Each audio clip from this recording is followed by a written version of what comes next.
Hey, what is up? What is up, YouTube? This is Dave Croft, and thank you so much for watching and listening.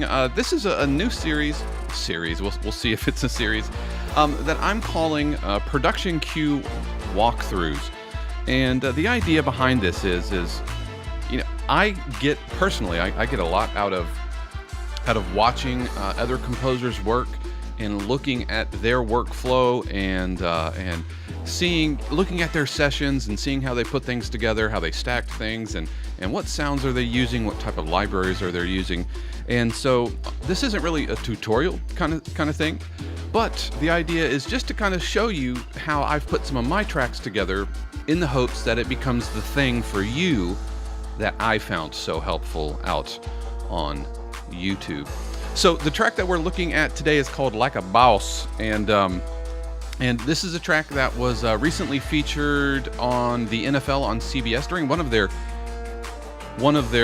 preseason shows. And I'm a Chargers fan, so I was watching the Chargers game, and I didn't even know that it was being considered for preseason. And there it does, or there it goes. It shows up right in the background of one of the pieces. This is a track that was submitted for last season that didn't get any love, but I guess they dusted it off and were able to find it. So this is called Like a Bawse. I always, for my titles, I always go for kind of either puns or using terms or phrases that I probably honestly couldn't pull off in real life. But so this is called Like a Bawse. It's an epic hip hop track. And so, yeah, let's take a deeper dive into this once it finishes up.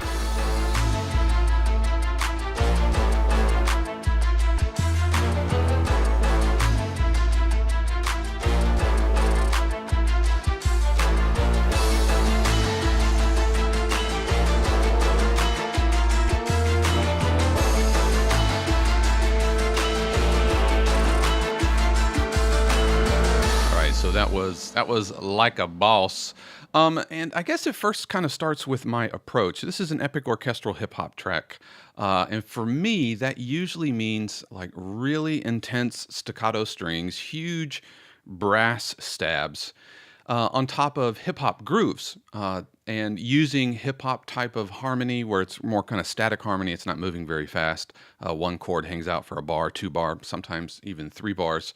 With a little bit of harmonic tension that is, ripped straight out of, Bach's rules of theory, major 5 chords in the minor key, that kind of thing. But for this track, I have all of those elements in place. So let's just start at the top. Let me kind of open up everything, and it starts with my drum tracks, which are layered drum tracks across some electronic drums, and they sound like this. Just really straightforward. Let me bring that in a little bit closer so you can kind of. That's not wanting to behave. Come on now.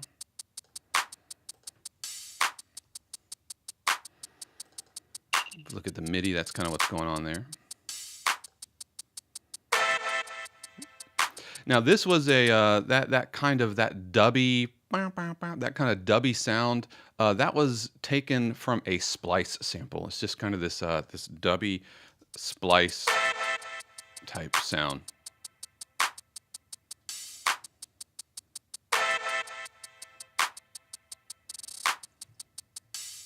Yep, and I mapped it up to there just using Ultrabeat here, bringing it in, or the Drum Machine Designer rather, which uses Ultrabeat as the engine, and I brought it in, and let's see, where was that? There's a kick that I brought in, and all right, so there's that kind of trumpet sound that I got from Splice. I've subscribed to Splice, and they have some really good sounds, and I liked it. It sounded really dubby, and I didn't even get into like fiddling with delays or anything. I just went bum, bum, bum. I just hit it and kind of made a delay out of it. and it pulled that off just like that. On top of that, I have some claps happening. Let me go into here. Just layer claps. Again, claps from Splice. Nothing special about it at all. All right, moving on to kind of the next region. And I have some hi-hats here. Yeah, I think that was an idea that I started with that I eventually never really kind of used. So then I have some damage action going on, and damage is really good. You can use it as one-off, and damage is a library from Contact. And so you can use it as a one-off library, or you can use it for their loops, and they're really solid loops. And so just this kind of industrial thing on top of what's already going on.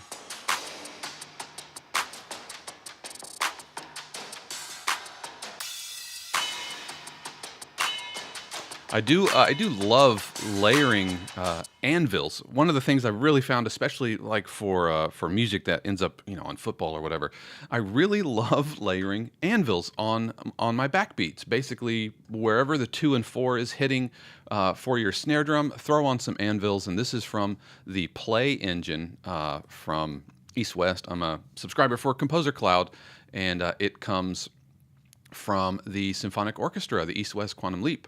And they have anvils and break drums and all this really great sounding percussion. And I love throwing anvils. And I usually put them, they're not like in octaves, but I'll peck around and and try to find some good anvils. And some are kind of right and some are left in the stereo field, and I'll just kind of spread those out. Put that with, and then I have just a straight up acoustic crash.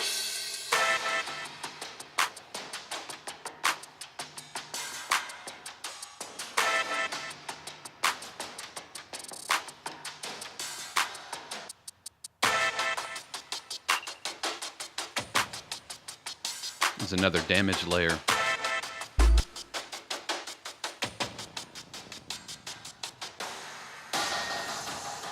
And one of the things I really like doing with damage loops is not starting them on the downbeat. Like I could start this,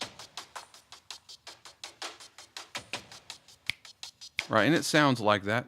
Let's see, where is it? Oh, I'm on the wrong. Let's go here.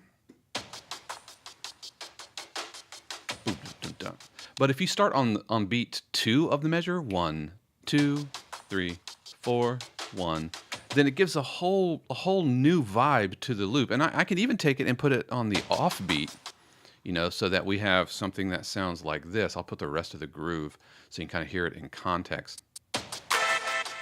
So it comes in on the offbeat. And here's the click.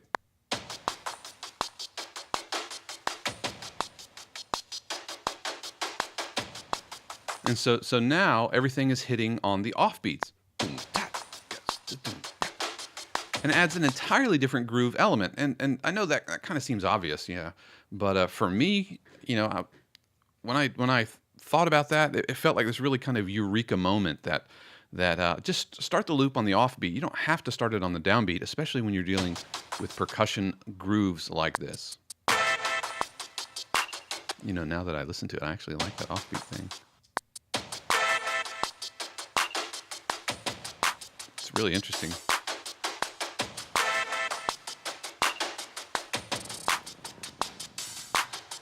Anyway, we'll go back to here. All right, so those are all of my percussion elements in the track. And then, so I have electronic drums, which is just Drum Machine Designer with some Splice samples dropped in.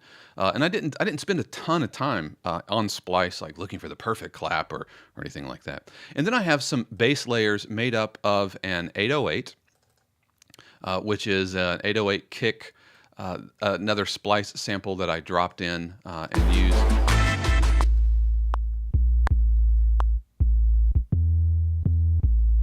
was brought into the EXS24. I have a Drake bass, and this Drake bass, if I'm remembering correctly, this was from a tutorial from one of my favorite YouTubers called I Am a Music Mogul, and he does crazy tutorials. If you're into hip hop production and using Logic especially, he does a lot of tutorials on how to recreate things that are going on in the hip hop world, and he does a fantastic job.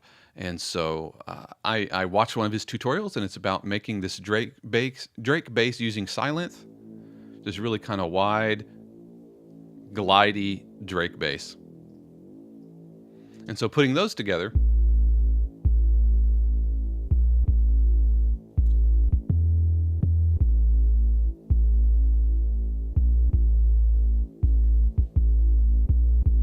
you can see there's that sitting on the roots, going up to the minor second, which you hear a lot. Once you kind of tune into this minor second, and what I mean here is, let me go back to here. So I am, I've got my little pen tool here.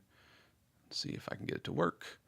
So once you go into there's the root. It's sitting on the A minor here, and it goes up to the minor second. That's really going up to this B flat. So we have A flat to B flat.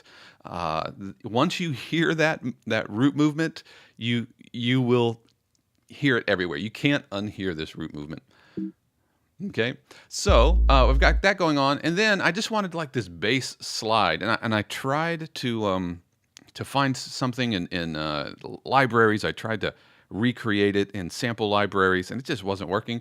So it's not a great bass. It's like a 5-string Schecter bass, and I just recorded a one-shot of me just, that's all it is. It's just a one-shot. I'm sure there's something out on Splice, but there's nothing fancy. I ran it through the Guitar Rig plugin. Nothing, like I said, nothing fancy. By the way, let me show you that Sylenth preset so you can look at that. Let me see if I can't make it a little bit smaller over here. I don't think I can. I've got my screen made a little bit larger so that you can see things. But those are the Sylenth presets, and that is from I Am a Music Mogul. All right, so listening to the bass and the percussion layers together, they sound like this.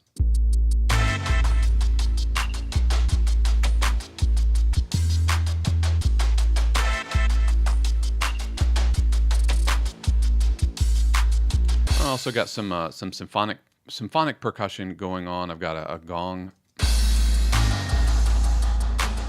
My go-to gong library is from Vienna Instruments, and I don't have a ton of Vienna stuff. First of all, it's a little pricey, and you have to really kind of know what you're doing with them, especially with their string libraries.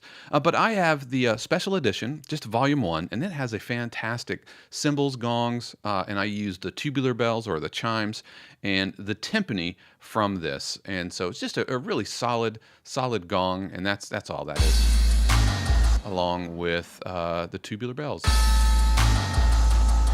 Because nothing says like football music like anvils and tubular bells.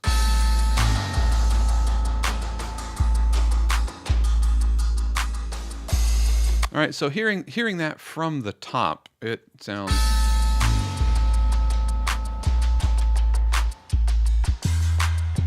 There's that 5. You can hear that the bass is coming in here.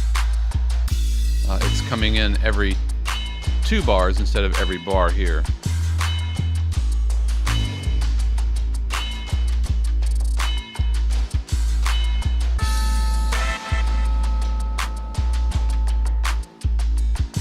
Okay, then moving down the line, I have some pluck textures.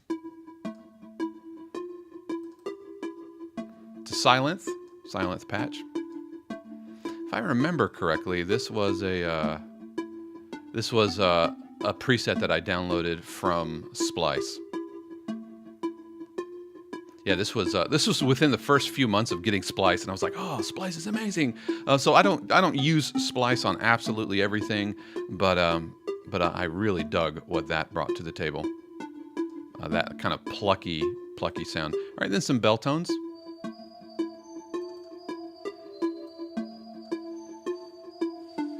Yet another splice sample that I dropped in. Again, I was pretty hype on splice during this time. All right, so hearing all of this in context, let's check this out. See what it all sounds like together.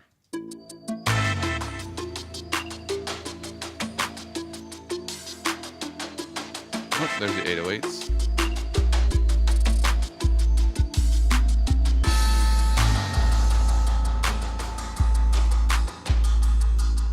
All right, so now we start getting into some of the more orchestral side of things.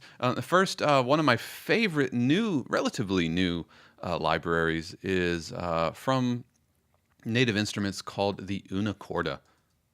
And it's just a really, it's almost like a prepared piano type of thing where they've gone in and done a lot of, you could do a lot of effects with the piano. You can create different soundscapes and dust and dirt and mechanical noise. It's just really, really, really cool. Very, very exposed piano sound, and I really, really dig it. So that is the Unicorda, playing roots essentially. And then on top of that, then I have these dance leads here. It's a silent patch. And this isn't a splice sound. This is one of the stock silent patches here. And then on top of that, we layer in some low brass using my favorite brass library, string and brass library, Symphobia. It's just my personal favorite. It's great out of the box, and it just works, and it just sounds great. This is why it's at the top of my contact library, because I always reach to Symphobia first. Okay, and those sound like. All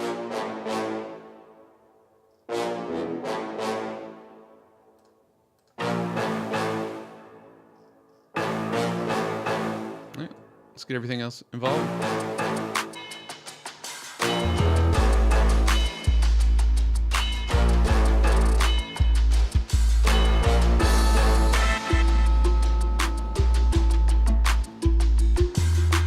Okay, and moving on, we have some horns that show up a little bit later. And the horn library is Cinebrass. Actually, no, I'm sorry. No, that's the low brass. Come on now. There we go. It should be Cinebrass. Yes, Cinebrass. Specifically, the two-horn ensemble True Legato. It just sounds so good. It's got a very Star Wars, Williams-esque Force theme, you know, kind of two moons, Luke Skywalker, you know, after his aunt and uncle are burned alive. Yeah, I'm totally blanking on the name of that cue. So that is my go-to horn sample. And then we get into some strings here.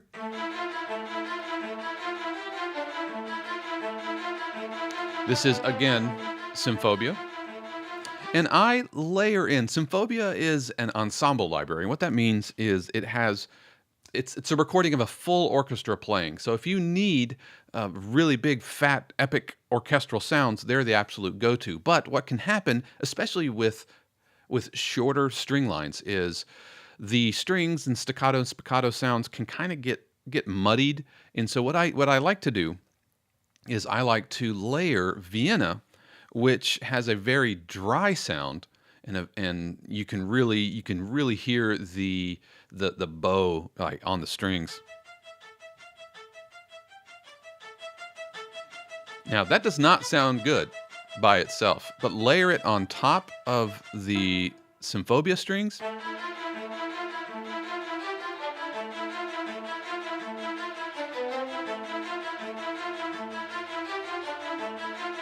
And you can really hear it just adds just a little bit of bite to help the strings cut through. And this is what you're going to find a lot. Very few composers that I know of, production music composers, film composers, whatever, very few just use one sound kind of out of the box. Now, they might take a couple of sounds out of their boxes, but it's very rarely just one library. There's always ways to either sweeten the sound, to improve the sound so it sounds better in the mix, or to make the sound your own. I don't know how many other composers out there are going to have Symphobia and Vienna layered. It just happens to be some of my libraries that I use, that I gravitated towards, and I'm using them as effectively as I can.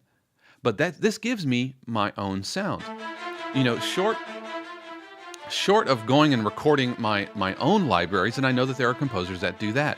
That they will spend $1,000 or whatever to have either players or whatever come over into their studio and record, and that's all great and wonderful. But until you have the budget, space, time, and energy to do that, let alone the programming know-how of setting up Contact or whatever, then taking, it could be Logic stock sounds, it could be samples from Cine samples, or it could be from anywhere. It could be Novo, it could be Heaviosities, it could be East West. It doesn't matter.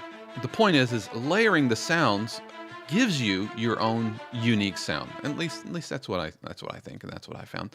We're missing a little bit of the actual first note, because what I've had to do with these, is it on the track?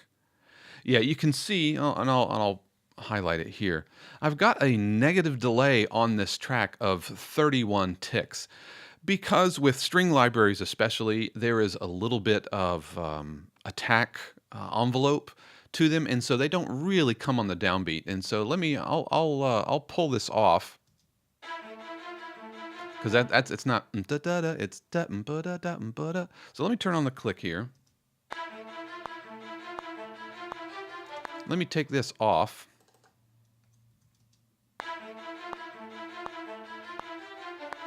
Yeah, it's just a little sluggish. So you put on a negative delay, and in Logic you do this on the track setting, or I could put it on the regions, but because these are all staccato strings, I don't bother with that. I just keep it all on the track level, and then that essentially pushes my strings ahead.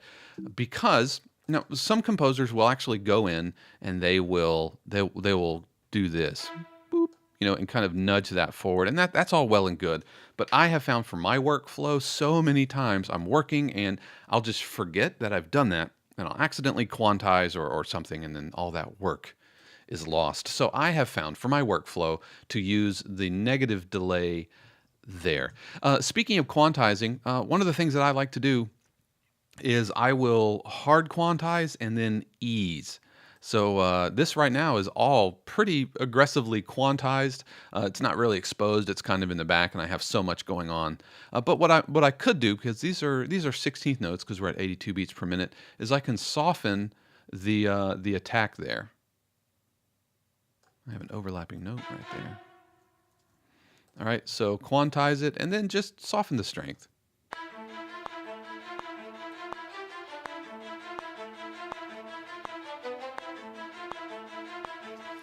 And then 4 bars later, I bring up the intensity by adding octaves.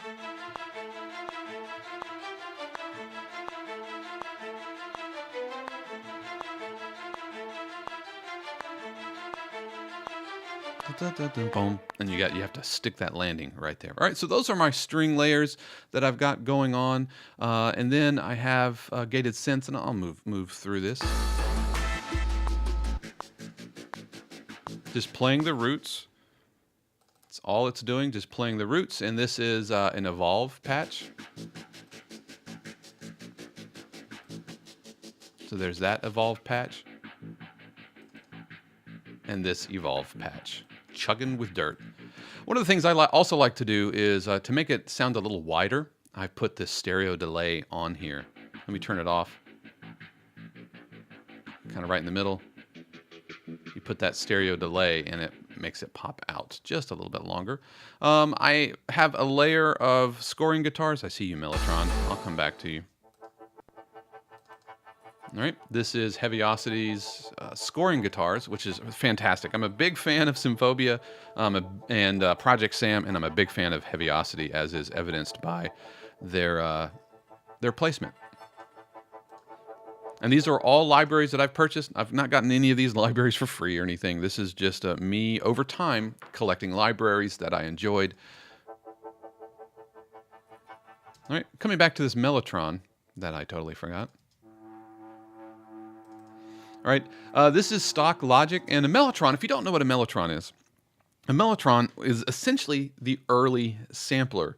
And the way the mellotron works is it's a machine that has a key bed, and each of these keys is connected to a reel of tape. So you hold the key down on the mellotron, and what you're actually getting is a tape recording of that note. Now, this mellotron is set up so that it sustains indefinitely, but on authentic mellotrons, you have a limited amount of time because you have essentially as long as the tape.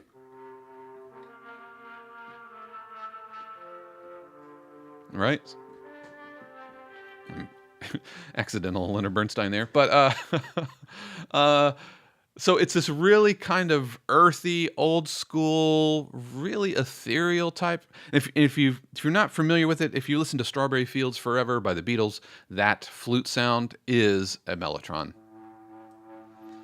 So I was going for like a dusty old spaghetti western or like kung fu movie kind of vibe here in the middle of this breakdown.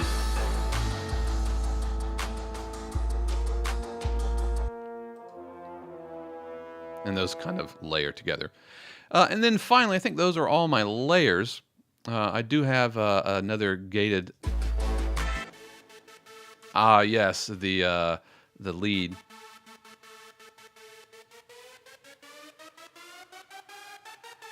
Building up into the end of this phrase, getting us back to the top. And this is a silence patch. It's gated. Da, da, da, da, da, da.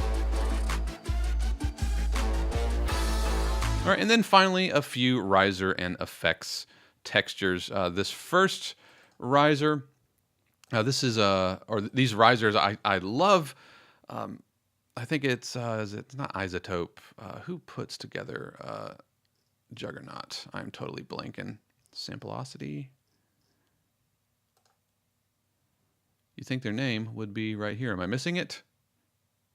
Oh, Impact Soundworks. Impact Soundworks makes Juggernaut it's a toolkit of cool sounds and samples for cinematic type things, and so I'm not running multiple instances. I have one that I bounced there, and then I have this guy.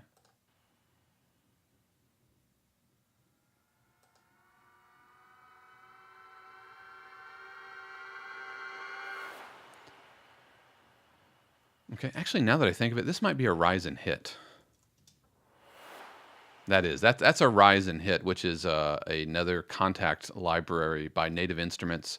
That's called rise and hit for that one, I'm pretty sure. And into this riser, I've gone in and worked with the MIDI volume so that it fades in.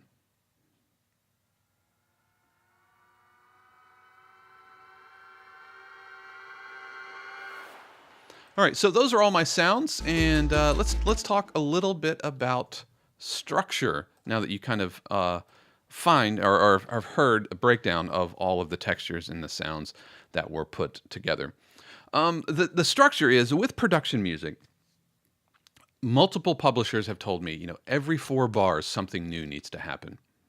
Every 4 bars, there needs to be new energy building or maybe pulling back some energy, but pushing it forward. Now, as a hip-hop track, an epic orchestral hip-hop track, especially a track that's going to be used for sports broadcasting, then I need energy right out of the gate. If this was a tension cue that I'm really looking to kind of build tension over time, then that might look a little bit different as far as form and structure.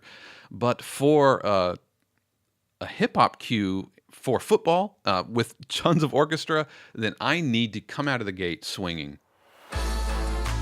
And so I come out of the gate, I've got my hook here, my strings are playing my hook.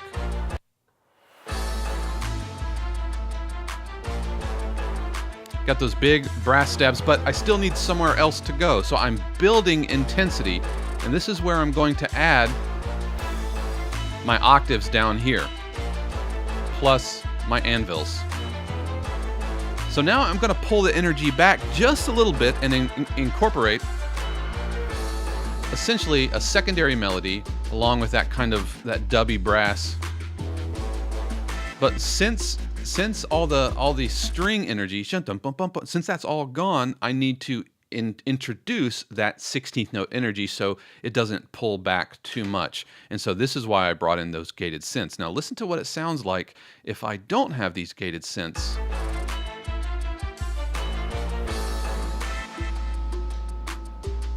It's okay, but it's too mellow. We need that 16th. That's what's driving. That's the driving energy. Right? So I have basically a statement plus a build, statement plus a build. There's leading. All right, so I'm going to drop it down again, statement and a build. Now in most applications, this isn't, they'll be done with the cue by now. Getting long graphics plays. Okay, so I've pulled the energy back here before I push it further towards the end. By the way, I don't need that. And you'll notice right in here, I've got a little bit of drop. This is just basic kind of hip-hop EDM production 101, where you kind of drop out the sounds.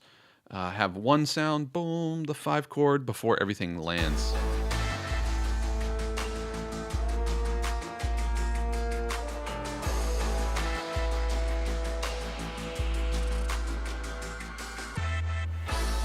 All right, so you have that one note in the clear 5, and then it sticks the landing before we finally come in to the end.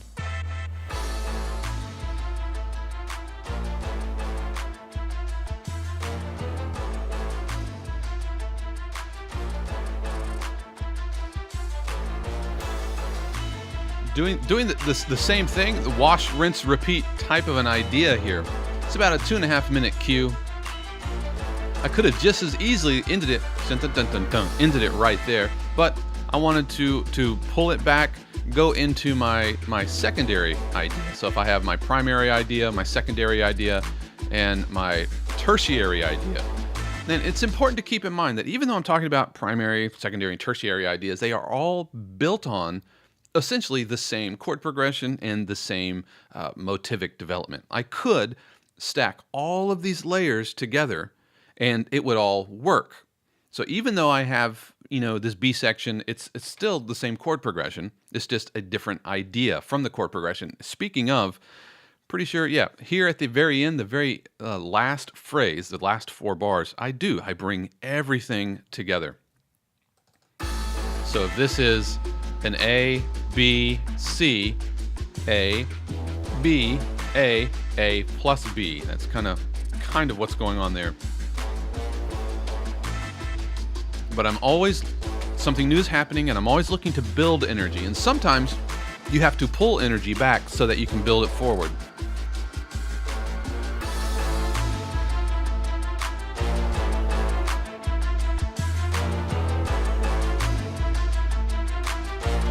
All right, and here's A plus B. Got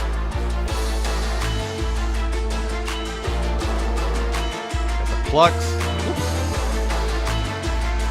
Yeah, sorry about that. We got the plucks, got the mellotron, got the horns, got the gated synths. Everything is coming to the end here.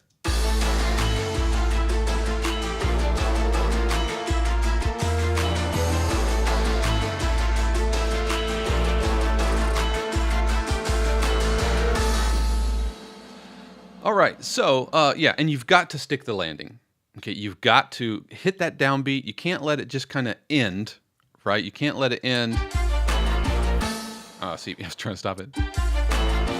You can't end it like that. You've got to dun dun dun dun dun. You've got to stick the landing, and you've got to add a button or a stinger or however you want to call it to make sure that all of the energy that you built up into these phrases, right? Whether it's a drum fill here or whether it's putting a big 5 chord here, you've got to resolve it on the following downbeat. At least I've found. I'm sure you can find plenty of examples of works that don't do this, but this is what I find that works for me.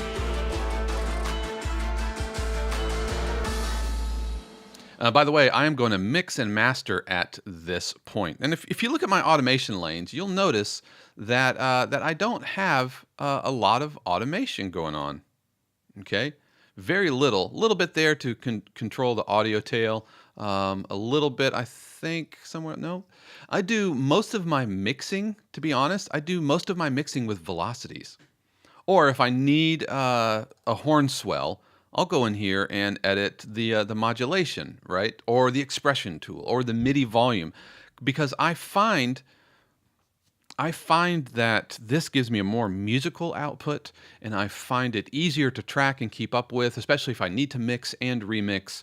I just find it a ton easier. And you'll notice, let me show you my mixer window here. And you'll notice there's not a ton. There's some stock Logic things that pull in. This is the drum machine designer. Let me minimize that. And this is all stock, you know, what Logic brings to the table. And you can see these are all the tracks that I've put in. Okay, Unicorda has a little bit because it's a very affected sound. Some transient shaping here on the strings to make them really pop out a little bit. Some sample delay, but notice there's not a ton of compression. There's not. I do not overly process. First of all, because I get stuck in the weeds with that kind of business, and I'm just I get so kind of turned around. I'm not terribly like engineering and that kind of thing. It's just, that's not my gig, right? I want to write music, and I've just found that gets me really kind of bogged down. The mixing and mastering process is challenging enough without throwing on, like, I need compressors and I need to do all this imaging and stuff. No. The other thing is that when you're dealing with MIDI samples, then you're already dealing with sounds that are mastered, right? You're already dealing with, and I don't mean mastered like mastered for distribution. I'm talking about the sounds are all even. Like, and I don't need to, for example, I don't need to throw a gate on my drums, because I'm not dealing with overbleed of sympathetic vibrations from the snare drum, right? And so even though if I was recording live instruments, I would need to do a lot of processing. I would need to do a lot of fader writing. I don't do that because I will mix in with velocities, right? If I have a snare drum that's popping out too loud, instead of throwing a limiter on there to contain that transient, instead I'll go in and actually edit the velocity. And I really don't overprocess.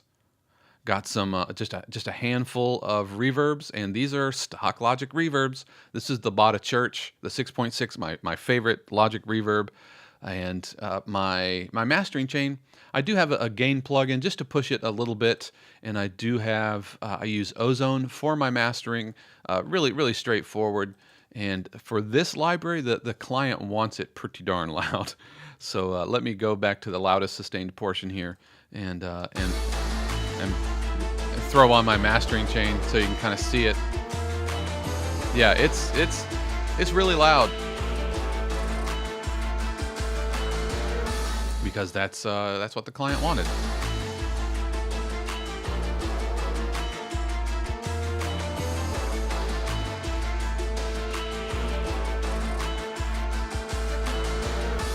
And the client gets what the client wants, and that made air. So who am I to tell him, you know, hey, this is too loud.